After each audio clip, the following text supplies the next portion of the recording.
يا أكيلة فتة شاي لزوم الشتاء ولزوم البرد. شوفوا الطريقة: على نار عالية وبمقلاي شوية زيت زيتون، خبز اللبناني قطعته مكعبات ونحطه فوق الزيت، نضل نقلب فيه لحتى يتحمص معنا شوي.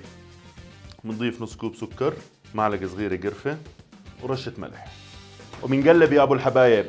عملت بريك شاي وتقلته، وهسا بنطفي الخبز،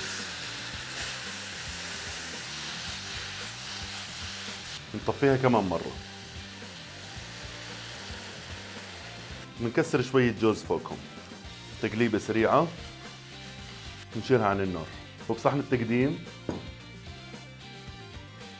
توستة حلبي، جوز هند مبروش، جوز عين الجمل، وحليب مكثف محلى. وهيك بتكون وصفتنا جاهزة، سهلة سريعة ولا أذكى من هيك. جربوها، صحتين وألف عافية.